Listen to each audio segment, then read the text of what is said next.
Ambassador Deho sat in his office on the Earth space station, staring at the holographic message that floated before him.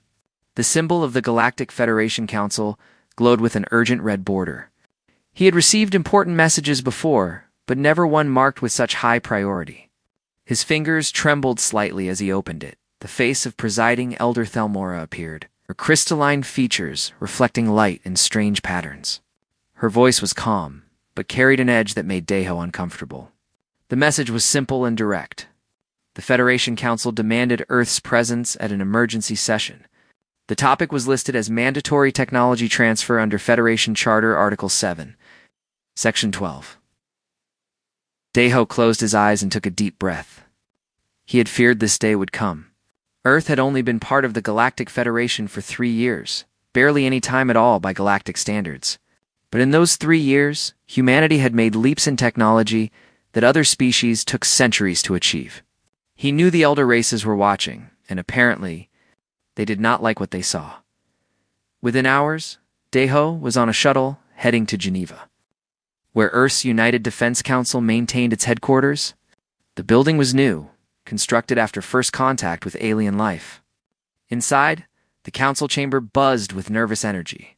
Representatives from every major nation sat around a massive circular table, their faces showing various degrees of concern. Admiral Mina stood at the head of the table, her military uniform crisp and perfect. She had been Earth's primary military liaison with the Federation since the beginning. Next to her stood Chief Engineer Young Su, a man whose inventions had revolutionized human space travel in the past 2 years. Both looked grim. Deho played the message for everyone to see. Thelmora's crystalline face appeared again, repeating her demands. When it finished, silence filled the room. Finally, the Secretary General spoke. What exactly are they asking for? Young Su pulled up a list on the main display. According to the formal request, they want complete specifications for our quantum computing architecture, full documentation of our neural interface systems, and most importantly, unrestricted access to our adaptive artificial intelligence framework. Someone at the table whistled low. Another representative leaned forward. Those are our most advanced technologies. The neural interfaces alone took us 15 years to perfect. The AI framework is what gives us our edge in almost everything we do. Admiral Mina nodded. And they want it all, free of charge, citing the Federation's Mutual Prosperity Clause. Every member species is supposed to share breakthrough innovations with all other members. Deho walked to the display and highlighted a section of the Federation Charter. Article 7 states that all significant technological advances must be made available to the collective. In theory, this promotes universal advancement and prevents any single species from gaining too much power. In theory, Young Su repeated, his tone skeptical. But what have they actually shared with us? Basic FTL communication that barely works better than our own systems. Energy shields that are powerful but inflexible. Medical technology that's impressive but not revolutionary. Nothing that would give us a real advantage. A European representative raised her hand. Perhaps they're being cautious. We're the newest members. Maybe they share more advanced technology once trust is established. Young Su shook his head. I don't think so. I've been analyzing the technology they've given us. It's good, yes, but it's old. Some of it is thousands of years old. They're not holding back their best technology. This is their best technology. They haven't improved it in millennia. The room erupted in surprised murmurs. Admiral Mina raised her hand for silence. Are you saying the Federation has been technologically stagnant? Exactly, Young Su confirmed. They reached a certain level of development and then stopped. They maintain what they have, they share what they know, but they don't innovate. They don't push boundaries. They don't take risks. Deho felt a cold realization wash over him, and now we arrive. And in 3 years, we've developed technologies that rival or exceed what they've had for thousands of years. We're not following their pattern. We're threatening their entire system, Admiral Mina said quietly. If humanity can advance this quickly, it makes them look stagnant. Worse, it makes them look weak. The defense minister from South Korea stood up. His name was Sang-hoon, and he had been skeptical of Federation membership from the start. So what happens if we refuse? Can we refuse? Deho pulled up another section of the charter. Refusal to comply with a council mandate can result in sanctions, suspension of membership benefits, or in extreme cases, expulsion from the Federation. Or military action, Admiral Mina added. The Charter gives them the right to intervene if a member species poses a threat to galactic stability. They could claim our refusal to share technology makes us dangerous. The room fell silent again. The implications were clear. Earth was surrounded by civilizations with thousands of years of space travel experience. Some had weapons humanity could barely comprehend. Even with their rapid advancement, Earth could not win a war against the combined forces of the Federation, but surrendering their technology felt wrong to everyone present. These weren't just inventions, they were achievements born from human ingenuity, creativity, and the relentless drive to improve. They represented something fundamental about humanity itself. The Secretary General finally spoke. We need to understand what we're really dealing with. Chief Engineer Young Su, I want a full analysis of why we advanced so quickly compared to them. Admiral Mina, assess our defensive capabilities if this turns hostile. Ambassador Deho, you need to understand the political landscape. Who supports us? Who opposes us? What are our options? Everyone nodded. The meeting continued for hours with specialists presenting data and analysis. As night fell over Geneva, a consensus began to form. It wasn't a comfortable consensus, but it was clear Earth would attend the Federation Council hearing. Ambassador Deho would represent humanity before the assembled species. And when they asked for Earth's technology, when they demanded compliance with their ancient laws, humanity would do something no species had ever done in the Federation's long history. They would say no. Deho left the council chamber as dawn broke over the mountains. He stood on the balcony, looking at the sky. Somewhere up there, beyond the clouds and atmosphere, the Federation waited. They expected compliance. They expected humanity to fall in line like every other species before them. But humans had never been good at following expectations. It was time the galaxy learned that lesson. The Federation Council Station orbited Vexor Prime like a massive jewel in space. It was enormous, large enough to hold representatives from all 47 member species and their support staff. The structure itself was a work of art, built from materials that seemed to shift colors as light passed through them. For most species, arriving here was the pinnacle of achievement. For Ambassador Deho, it felt like walking into a courtroom where the verdict had already been decided. Deho was not alone. Scientist Jiwan accompanied him. Her expertise in artificial intelligence, making her essential to any technical discussions. Commander Hyunwoo, a military liaison, completed their team. He was there primarily as security, but his sharp mind and diplomatic training made him valuable for reading the political currents. Their shuttle docked at the visitors' bay. As they walked through the corridors, they passed beings of incredible variety.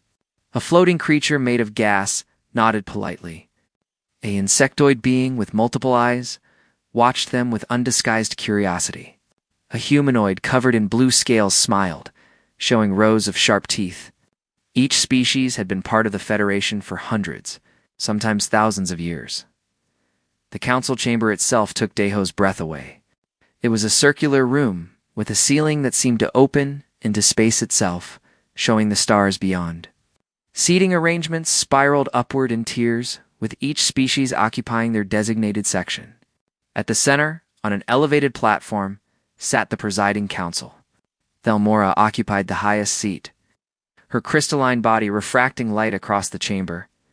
Deho and his team were directed to a platform in the center of the room, clearly visible to all present. It felt deliberately exposed, like standing in an arena. Hunhua whispered quietly, "They want to make an example of us." The chamber filled quickly. Representatives took their seats, and the ambient noise of multiple languages and communication methods created a strange symphony. Finally, Thelmora raised one crystalline hand, and silence fell instantly. Her voice echoed through the chamber, translated simultaneously into every language present. "We convene this emergency session to address a matter of galactic importance. The species known as humans, members of the Federation for 3 standard cycles, have developed technologies that fall under Article 7 of our Charter. We formally request the transfer of quantum computing specifications, neural interface documentation, and adaptive artificial intelligence frameworks to the collective database. Her faceted eyes fixed on Deho. Ambassador, does Earth comply with this request? Deho stood, feeling the weight of billions of human hopes on his shoulders. His voice was steady, despite his racing heart. Presiding Elder, Earth respectfully declines this request. The chamber erupted. Some species showed their shock through sounds, others through color changes or physical movements. One large reptilian being roared loud enough to shake the platform. Thelmora raised her hand again, calling for order. Ambassador, you understand the seriousness of this refusal? No species has ever denied a council technology request. The Mutual Prosperity Clause exists for the benefit of all. We understand the seriousness, Deho replied. But we must respectfully disagree with the premise of the request itself. An insectoid being in military armor stood from its tier. This was High Commander Reckoner, leader of one of the Federation's most powerful military forces. His voice was harsh, translated with angry overtones. You disagree with Federation law? You, who have been members for merely 3 cycles? You would place your desires above the collective good. Jiwan stepped forward, her hands clasped behind her back, in a gesture of respect. High Commander, we place nothing above the collective good. But we question whether simply transferring technology actually serves that good. Explain, Thelmora commanded. Jiwan took a breath. This was the moment they had prepared for. Our analysis of Federation technology shows remarkable stability and reliability. The FTL communication system you shared with us works perfectly. It has worked perfectly for over 5,000 years. But in those 5,000 years, has it improved? Murmurs spread through the chamber. Several representatives shifted uncomfortably. Improvement is unnecessary when perfection is achieved, replied an elderly being from the Luminar race. But is it perfection? Gyuan challenged gently. Or is it simply good enough? Our engineers have studied your FTL system. It works, yes, but it could be 40% more efficient with modifications. Your energy shields are powerful, but inflexible. Our tests show that adaptive shielding could provide better protection with less energy consumption. Reckoner's mandibles clicked angrily. And you have made these improvements in 3 years? This proves you must share your methods. That's exactly our point, Jiwan said. You ask for our technology, but technology is just the end result. What makes humanity advance quickly is not superior intelligence. Many of you have existed far longer than us. Your brains are evolved for different purposes, some superior to ours in many ways. What makes us different is how we approach problems. She activated a holographic display showing Earth's history. Images of failed inventions, crashed spacecraft, experiments gone wrong. Humanity comes from a hostile world. Earth tried to kill us for millions of years. Predators, diseases, natural disasters, and worst of all, other humans. We survived by adapting, by trying new things, by competing with each other. When one group developed better tools, others had to innovate or perish. Barbaric, someone muttered from the upper tiers. Perhaps Juan acknowledged, but effective. We learned that failure is not shameful, it is educational. We learned that competition drives innovation. We learned that comfortable species do not advance, challenged species do. Thelmera leaned forward. And you believe the Federation has become too comfortable? Deho stepped beside Jiwan. We believe the technology sharing system, while well-intentioned, has created dependency. Why should any species struggle to innovate when they can simply wait for another species to do it, and then share the results? Why take risks when safety is guaranteed? You speak of breaking the very foundation of our unity, Thelmora said coldly. We speak of evolution, Deho countered. The Federation has given us much, and we are grateful. But if we simply hand over our AI framework, what happens?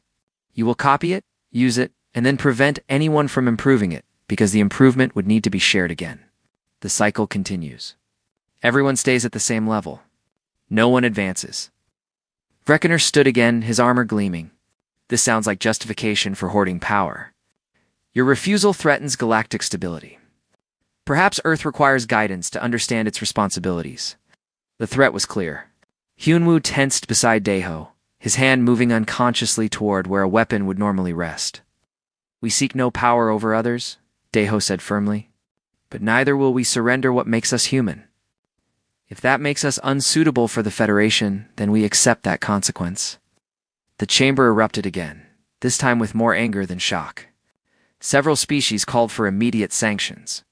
Others demanded military intervention. A few, Deho noticed, remained silent, watching with what seemed like interest rather than anger. Thelmura raised both hands, creating a burst of light that demanded attention. "This council will deliberate on Earth's refusal and determine appropriate responses. Ambassador Deho, you and your delegation will remain on this station until a decision is reached. You are confined to the diplomatic quarters," understood, Deho said. Bowing slightly as they were escorted from the chamber, Hyunwoo whispered, "That could have gone better." Guan shook her head slightly. "Actually, it went exactly as expected. Now we wait to see who contacts us privately," Deho understood. The public confrontation was only the first step. The real negotiations would happen in the shadows, away from the council's watching eyes. Some species had remained notably quiet during the debate. Those were the ones they needed to reach. The question was whether they could build enough support before the Federation decided to make Earth an example of what happened to those who refused to comply. Defense Minister Sang-hoon stood before a secure holographic display in the underground. Command center beneath Seoul, the room was shielded from every known form of surveillance, both human and alien. Around him sat Earth's top intelligence and military personnel. The message from Deho had arrived through encrypted quantum channels, detailing the confrontation at the Federation Council. "So we've officially made them angry," said Intelligence Officer UNG, her fingers dancing across a haptic keyboard. "Good. Angry people make mistakes." Sang-hoon smiled slightly. Yunji had been investigating the Federation since before first contact, when humanity had only intercepted their communications. She had a talent for finding patterns others missed. "What have you discovered?" Yunji projected her findings onto the main display. Charts and graphs filled the space, showing technological advancement curves for various Federation species. "I've been analyzing the historical data they've shared with us. On the surface, everything looks fine. The Federation promotes cooperation, shares technology, maintains peace. But look at this." She highlighted several graphs. Each showed a species reaching a certain level of technological advancement and then flattening out. No more progress, just maintenance of existing capabilities. This is the Luminar race. They achieved interstellar travel 40,000 years ago. This is their technology curve. The line climbed steeply, then went completely flat around 30,000 years ago. And maybe they reached their potential. Someone suggested every single species. Yanji pulled up graph after graph. 47 different species, 47 nearly identical patterns. Rapid advancement, then sudden stagnation. The only variation is when they joined the Federation. Species that joined earlier stopped advancing earlier. Species that joined later maintained progress slightly longer, but eventually they all plateau. The implications slowly dawned on everyone in the room. Admiral Mina, attending via secure link from the orbital defense platform, spoke first. "The Federation isn't promoting advancement. It's preventing it." "Exactly," Youngji confirmed. "But why?" "That's what I couldn't understand until I looked at the power structure. Guess which species control the presiding council?" "The oldest members," Sang-hoon answered. "The ones who stopped advancing first," Yoonji corrected. "The Luminar, the Architects, the Eternal Dynasty, all the elder races. They've held their positions for tens of thousands of years. No elections, no rotation, no change. Meanwhile, younger species cycle through lower council positions, never gaining real authority." Chief Engineer Young Soo joined the conversation from his laboratory in Tokyo. "They're maintaining a hierarchy. As long as everyone has access to the same technology, no younger species can challenge the established order." "It's brilliant in a disturbing way," Youngji continued. "You don't conquer other species. You don't enslave them. You make them dependent. You give them amazing technology for free, make them grateful, and ensure they never develop the capability to threaten you. The mutual prosperity clause isn't about helping everyone. It's about keeping everyone at the same level." Sang-hoon felt anger rising in his chest. "And Earth is disrupting this system." "We're not just disrupting it, we're exposing it," Youngji said. Every advancement we make highlights their stagnation. The more we progress, the more obvious it becomes that rapid advancement is possible. Other species will start asking questions. Senior military officer leaned forward. But if this is true, why allow us into the Federation at all? They must have known humans would innovate. Yomsu answered that question. Because refusing us would raise even more questions. They had to let us in and hope they could assimilate us quickly. 3 years, remember? That's nothing in galactic terms. They expected us to be grateful for their technology, to slow down our own research, to gradually adopt their mindset. They didn't expect us to maintain our competitive edge or improve on their technology, Yunji added with a grin. As the meeting continued, Sang-hoon received an alert. Incoming communication, highest priority, source unknown. He isolated it to a secure terminal and opened it carefully. The face that appeared was reptilian, with amber eyes and scales that shifted between green and blue. Defense Minister Sang-hoon, the being said in surprisingly good Korean. My name is Crystal. I represent the Soren Confederacy. Please do not trace this transmission. I contact you at great personal risk. Sang-hoon gestured for silence in the room and responded. I'm listening. My people have been members of the Federation for 5,000 years, Crystal continued. In that time, we have made almost no technological progress. We build the same ships, use the same weapons, live the same lives our ancestors did 50 centuries ago. This troubles many of us. But you're afraid to challenge the system, Sang-hoon guessed. We were Crystal corrected. Until we saw what humanity has achieved. In 3 years, you have advanced further than we have in millennia. We need to understand how. Not to steal your technology, Minister, but to learn your methods. Sang-hoon felt a surge of hope. You're not the only ones, are you? No. Several younger species have contacted each other secretly. The Chitauri, who live in your oceans, they see how humanity adapts. The Wingspan Collective, they admire your aerospace innovations. We have been building hidden research facilities trying to break free from stagnation, but we fail again and again. We don't know how to innovate anymore. Our people have forgotten, and you want us to teach you. Yes. But there's more you should know. The elder races, they know about our secret research. They tolerate it because we fail so consistently. But you succeed. High Commander Vreckener is already positioning military forces near your space. He claims it's routine patrol, but we have intelligence suggesting otherwise. After the transmission ended, Sang-hoon shared it with the group. The discussion became more urgent. Earth was not just facing political pressure, they were facing potential military action. But they also had potential allies, species who wanted what humanity represented. Meanwhile, in his laboratory, Yang-soo and physicist Borum worked on a different puzzle. They had acquired several pieces of Federation technology through official channels and were analyzing them with fresh perspectives. Look at this, Borum said. Highlighting the energy shield generator on her display, the power distribution is completely uniform. No variation, no adaptation to changing threats. It's like they designed it to work one way and never considered alternatives. Young-soo nodded, examining the FTL communication relay. Same here. This design is elegant, but rigid. There's no room for modification or improvement. It's almost like they deliberately made it impossible to upgrade, because upgrades would need to be shared, Borum realized. If you can't upgrade without everyone knowing, then no one tries to upgrade. The system enforces itself. They spent hours testing their theory, running simulations and experiments. The conclusion became undeniable. Federation technology was deliberately designed to resist improvement. It worked perfectly within its parameters, but those parameters were locked. Any attempt to enhance the technology would require fundamental redesign, which would be obvious to anyone monitoring the systems. If we share our adaptive AI with them, Young-soo said slowly, they'll use it, but then they'll lock it down. They'll prevent anyone from improving it further. Our greatest achievement will become another tool of stagnation. Borum looked at the data with growing concern. It's worse than that. Our AI is designed to learn and evolve. If they lock it down, if they prevent it from adapting, it might fail completely. We could be giving them something that will break the first time it encounters a problem it wasn't designed for. The implications were staggering. Not only would sharing technology fail to help the Federation, it might actually cause harm. The human approach to technology, built on continuous improvement and adaptation, was fundamentally incompatible with the Federation's static model.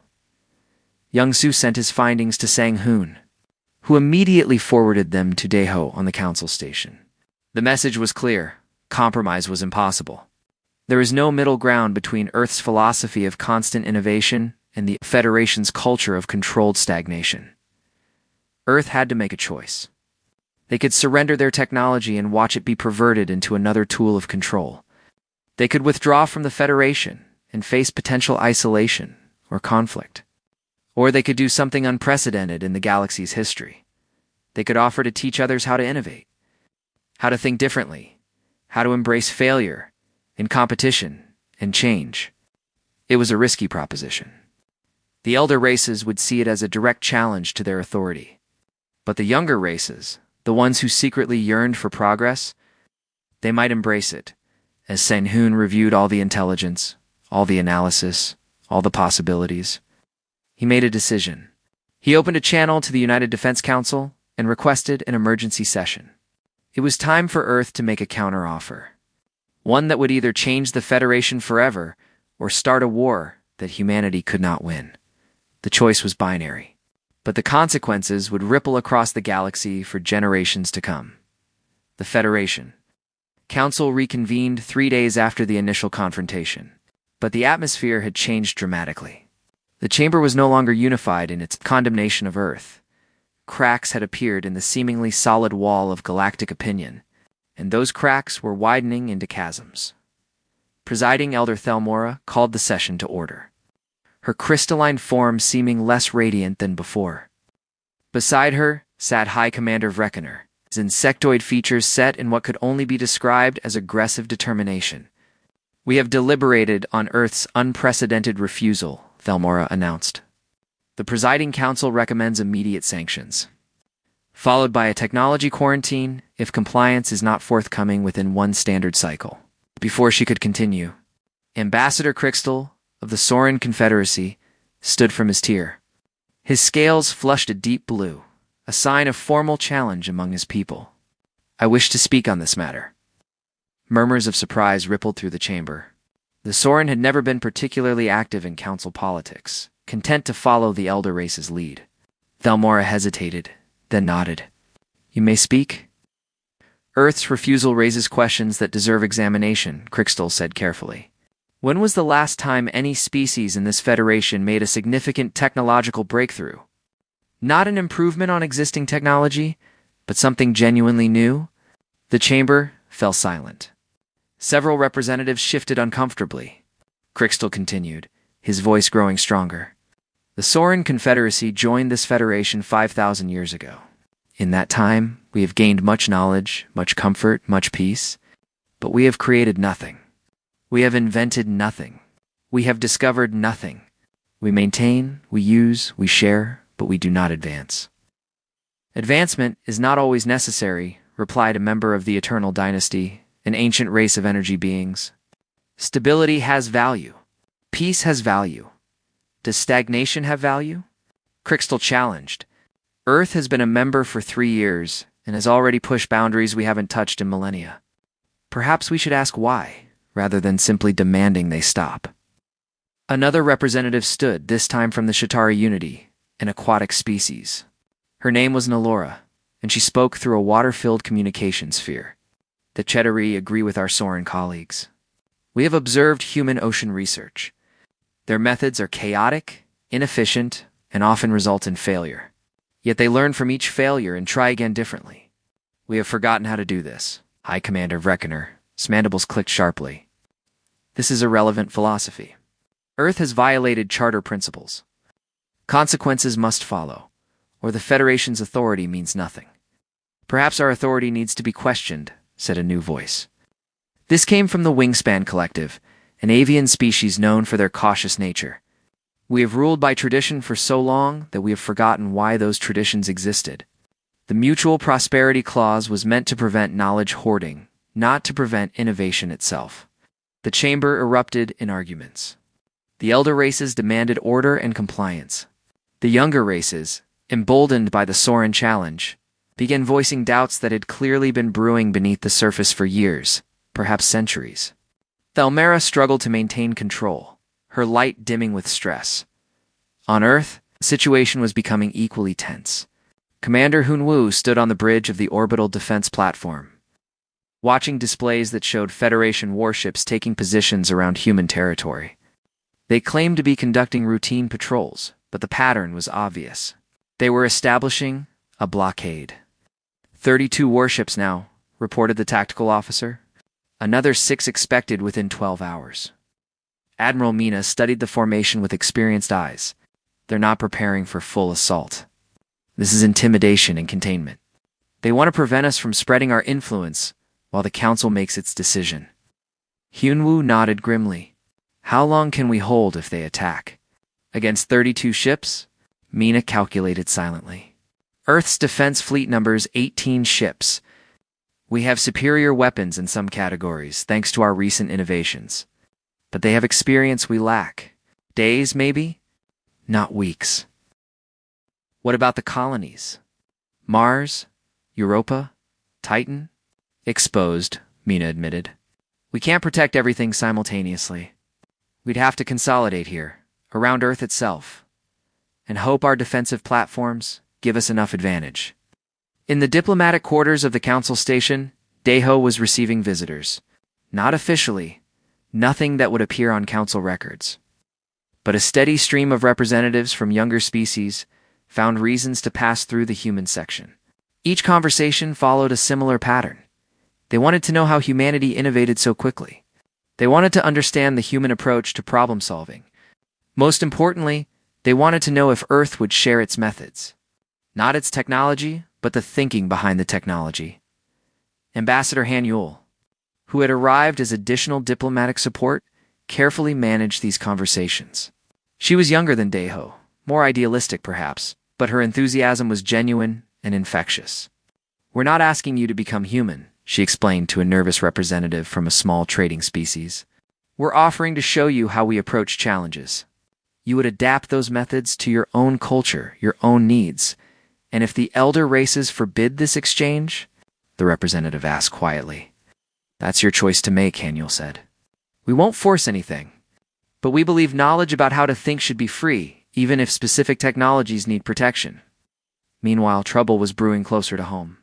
Captain Jisoo commanded the research vessel Discovery, currently conducting experiments near Jupiter's moons.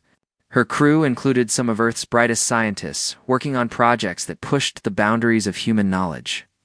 When Federation patrol ships approached, demanding to board and inspect their research, Jisoo refused. This is Federation patrol vessel enforcement, the communication crackled. You are conducting unauthorized research that may violate Council mandates. Prepare for inspection. Jisoo kept her voice calm and professional. This is Captain Jisoo of the human vessel Discovery. We are conducting legal research in human territory. You have no authority to board this ship without Earth government approval. The Council has authorized investigation of all human research activities. Stand down, or we will board by force. On the bridge, Jisoo's crew looked to her for guidance. Her tactical officer whispered, We can't fight them, Captain. Their ship outguns us 3-1. We're not fighting anyone, Jisoo replied firmly. Then to the Federation ship, I will not permit boarding. If you attempt forced entry, it will be considered an act of war against Earth. I recommend you contact your superiors before escalating this situation. The standoff lasted for hours. The Federation patrol ship circled the Discovery, weapons charged but not fired. Jisoo kept her own weapons powered but not targeted. Neither side wanted to be the one to start a shooting war, but neither side would back down. Back on the Council Station, news of the confrontation reached the Assembly. High Commander Reckoner immediately called for military action. This is exactly the defiance we warned about. Earth must be brought to heel. But Crystal countered just as quickly. One research ship refusing inspection is grounds for war? Have we become so fearful of change that we would start a conflict over it? The arguments continued, but Deho could see the pattern emerging. The Federation was splitting into 2 camps. The elder races and their most loyal followers wanted to maintain control, even if it meant using force. The younger races, and even some older ones, who had begun questioning the status quo, were pulling away from that hardline position. During a recess, Gi-won pulled Daeho and Hyunwoo aside. "I think I have something that might help," she said quietly. "I've been working on a demonstration, a way to prove our point without actually giving them our technology." "What kind of demonstration?" Hyunwoo asked skeptically. "A framework for teaching innovation. Not the innovations themselves, but the methodology. Think of it as a manual for how to think like a scientist, an inventor, an engineer. It would include Earth's educational approaches, our experimental methods, our cultural attitudes toward failure and success." Daeho considered this carefully. "It's not technology transfer, it's knowledge transfer, but a different kind. Anyone could use it, adapt it, or ignore it. We're not giving them weapons or tools. We're giving them the instruction manual for building their own weapons and tools." "The elder races will still see it as a threat," Hyunwoo warned. "Probably," Ji-won agreed, "but it's a different kind of threat. They can't claim we're hoarding power if we're literally offering to teach everyone our methods. If they reject it, they're the ones preventing advancement." Daeho smiled slowly. It was a gamble, a massive gamble, but it might be the only way forward. "How soon can you have this demonstration ready?" "I can present it tomorrow," Ji-won said. "But Daeho, you need to understand. If we do this, if we offer to teach the galaxy how to innovate, there's no going back. We'll be fundamentally challenging the way the Federation operates." "I know," Daeho replied. "Get it ready. I'll request one more council session. We're going to make them an offer they can't refuse, even if refusing is exactly what some of them want to do." As they prepared, the Federation warships continued their blockade. Captain Jisoo maintained her position, refusing to surrender, but not escalating. And across the galaxy, younger species watched and wondered if maybe, just maybe, the long era of stagnation might finally be coming to an end. The council chamber filled with an unusual energy, as representatives took their seats for what many suspected would be a historic session. Ambassador Daeho had requested permission to present new information. Presiding Elder Thelmora had agreed, though her crystalline features showed skepticism. High Commander Vreckener sat with weapons charged, both literally in his armor and metaphorically in his prepared arguments. But Daeho did not come alone this time. Behind him walked 3 additional humans, each chosen carefully for what they represented. Guan, of course, would lead the technical presentation. But beside her walked Taeyun, 17-year-old student from Seoul whose theoretical work on propulsion mechanics had already attracted attention from Earth's top universities. Next came Soyeon, a woman in her 70s who had spent 30 years failing to solve a medical problem, before finally achieving a breakthrough that saved millions of lives. Finally, there was Minho, former soldier who lost his legs in combat and now designed prosthetics that exceeded natural biological function. Presiding Elder Daeho began. "We have heard the Federation's concerns about technology sharing. We have considered your requests carefully.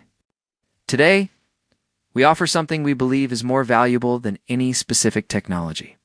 We offer to share how we think." Thelmora's light flickered with confusion. "How you think? Explain." Guan stepped forward, activating a holographic display.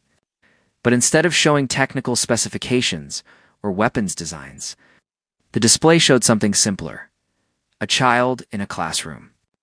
This is a human child, age 7. Watch what happens when the teacher asks a question. The hologram played. The teacher asked how to make a paper airplane fly farther. The children didn't wait for the teacher to give them the answer. Instead, they grabbed paper and started folding, trying different designs, testing them, watching them fail, and trying again. Some children competed to see whose plane flew farthest. Others collaborated, sharing successful designs and building on them. Human children are taught to experiment from the earliest age, Guan explained. We don't just teach them answers. We teach them how to find answers. We teach them that failure is not shameful, it's informative. Every failed airplane design tells you something about aerodynamics. The display shifted to show Taeyun in a laboratory, surrounded by broken models and failed prototypes. The young man appeared exhausted, but excited. This is Taeyun, Giwon continued. He's 17 years old. He's been working on a new approach to propulsion mechanics for 2 years. He has failed over 200 times. Each failure, taught him something new. Last month, he had his first success. Taeyeon stepped forward, his voice nervous but clear. I am not special. I am not a genius. I just kept trying different approaches until one worked. My teachers encouraged my failures because each one meant I was learning. In human culture, we have a saying, fail fast, fail often. Fail forward. It means make your mistakes quickly, make many of them, and learn from each one. Several representatives leaned forward with interest. Others, particularly among the elder races, seemed disturbed by this philosophy. The display changed again, now showing Soyeon in a research facility, her face lined with age and experience. This is Dr. Soyeon, Guan said. She worked on a cure for a degenerative nerve disease for 3 decades. Her first 200 experimental treatments failed. Some of her colleagues told her to give up, that the problem was unsolvable. She didn't listen, Soyeon spoke, her voice carrying the weight of her years. I failed for 30 years. 30 years of experiments that didn't work, of patients who hoped and were disappointed, of funding committees that questioned my judgment. But each failure taught me what didn't work, and eventually, I ran out of wrong answers. The treatment I finally developed has saved millions of lives across Earth. Was it worth 30 years of failure? Ask the people who are alive because I didn't give up. The chamber was silent now, even the most hostile representatives paying attention. Juan brought up Minho's story next. The image showed him in combat, then recovering in a hospital, then in a laboratory designing artificial limbs. I lost my legs in a war, Minho said simply. The prosthetics available at the time were functional, but limited. I could walk, but I couldn't run, couldn't jump, couldn't do the things I did before, so I decided to make better ones. I had no background in engineering or biology. I had to learn everything from scratch. I failed constantly. But other people were failing too, and we shared our failures and our successes. Eventually, we created prosthetics that exceed natural biological function. Now people don't just replace lost limbs, they choose to upgrade them. This is the human approach, Jiwon said, bringing all 3 humans forward. We compete with each other, which drives innovation. We fail constantly, which teaches us. We share methods and ideas freely, while keeping specific applications protected until they're proven. We don't wait for someone else to solve our problems. We solve them ourselves, even if it takes decades and hundreds of failures. Ambassador Crystal stood from his tier. And you would teach this approach to us? We would teach it to anyone who wants to learn, Daeho confirmed. Not the technology itself, but the methodology behind the technology. How to encourage creative thinking. How to build systems that reward productive failure. How to create competition that drives advancement rather than conflict. How to develop the cultural attitudes that make innovation possible. High Commander Vrekener's voice cut through the chamber like a blade. This is still a threat to Federation stability. You would disrupt our social order with these dangerous ideas about competition and failure. You would destroy the harmony we have maintained for millennia. Harmony or stagnation? Challenged Nalora of the Shetari Unity. I have listened to this presentation with great interest. The Shetari have been comfortable for 10,000 years. We have also been unchanging for 10,000 years. Perhaps it is time to ask which matters more. Thomora raised her hands, calling for order, but the chamber was already dividing. Representatives were arguing amongst themselves, some horrified by Earth's proposal, others energized by the possibilities. You would teach children to fail? One representative asked, genuinely confused. How does this not harm them? Taeyeon answered that. Failing in a controlled environment, where the stakes are low, teaches you how to handle failure when the stakes are high. I have failed hundreds of times in my laboratory. None of those failures killed anyone or destroyed anything important. But each one taught me how to fail better, how to learn faster, how to try smarter.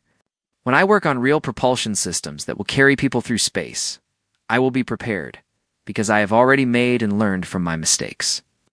The discussion continued for hours. The elder races argued that such an approach would lead to chaos, to dangerous competition, to the breakdown of galactic order. The younger races countered that order without progress was just another word for death. Finally, presiding Elder Thelmera called for silence. Her crystalline form seemed dimmer than usual, as if the light within her was fading. Ambassador Deho, I must ask you directly. If we accept your offer, if we allow this educational exchange, what guarantees can you provide that it will not lead to conflict? None, Deho said honestly. Competition will increase. Some species will advance faster than others. The current power structure will be challenged. There will be instability. But there will also be progress, real progress, for the first time in thousands of years. And if we refuse, if we maintain our current systems, then Earth will respect your decision, but we will not participate in forced technology sharing. We will continue to innovate on our own. We will share our methods with any species that approaches us individually, outside official Federation channels. The change is coming, Presiding Elder, whether you approve it or not. The only question is whether the Federation leads that change or fights against it. Thelmara was silent for a long time. Finally, she spoke in a voice that carried the weight of ages. The Council will vote on a charter amendment. Article 7 will be modified to give species a choice: share technology as before, or share methodology and educational frameworks. Species may choose which path to follow. This Council recognizes that perhaps there is more than one way to achieve collective advancement. The vote was contentious. The elder races largely opposed the amendment, but enough younger species supported it, and even a few older races who had grown tired of stagnation, that the measure passed by a narrow margin. High Commander Vrekener stood, his armor gleaming with suppressed rage. This is a mistake that will lead to chaos and conflict. Mark this day, for it may be remembered as the beginning of the Federation's collapse. He walked out of the chamber, and several other elder representatives followed, but more remained. And even more encouraging, representatives from over 20 species approached the human delegation after the session, requesting information about establishing educational exchange programs on Earth. The news was received with celebration and relief. The blockade was lifted. Captain Jisoo and the Discovery returned to Jupiter without incident. Admiral Mina stood down the defense fleet from high alert. 3 months later, the first exchange students arrived on Earth. They came from a dozen different species, each hoping to learn the mysterious human method of innovation. They were greeted not with secret laboratories or advanced technology, but with classrooms and workshops. Taeyeon found himself teaching a class of mixed-species students, all older and more experienced than him. On the first day, he gave them a simple assignment: design a device that could move an object from one table to another without touching it directly. But what's the correct answer? One student asked nervously. I don't know, Taeyeon admitted with a smile. That's the point. I want to see what you come up with. Try anything. If it fails, try something else. Fail as many times as you need to. The lesson isn't in succeeding on the first try, it's in learning from each attempt. The students looked at each other uncertainly, then slowly began experimenting. Some ideas failed immediately.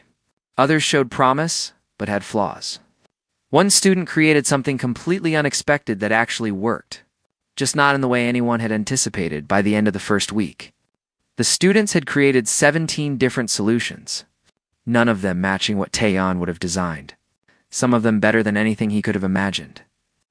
They had also failed over 200 times collectively, and each failure had taught them something valuable. This is exhausting, one student complained, but there was excitement in their voice. Yes, Taeyeon agreed. Innovation is hard work, but look at what you've created in just 1 week. Now imagine what you could create in a year, or a decade, or a lifetime. Meanwhile, the Federation Council continued its debates. High Commander Vrekener formed a coalition of conservative species who refused to participate in the new educational exchanges. But they were a minority, and their influence was waning. On the council station, Ambassador Deho met with Presiding Elder Thalmora one last time before returning to Earth. He took a great risk, she told him. Change is frightening, especially for species who have known only stability. I know, Deho replied, but stagnation is a slow death. At least change gives you a chance at life. Will humanity continue to refuse technology sharing? For our most advanced and sensitive technologies, yes. But we'll share methodologies freely. We'll collaborate on research projects with any species that approaches us in good faith. We're not trying to dominate the galaxy, Presiding Elder. We just want to be free to grow. Thalmora's light pulsed thoughtfully. Your species has taught the galaxy a valuable lesson. Power doesn't come from hoarding what you have. It comes from constantly creating something new. The elder races forgot that long ago. Perhaps it's time we remembered. As Daho's shuttle departed for Earth, he looked back at the council station and smiled. The galaxy would never be the same. Change had arrived, not through conquest or revolution, but through education and example. Humanity had refused to share their technology, and in doing so, they had given the galaxy something far more valuable: hope for a better future.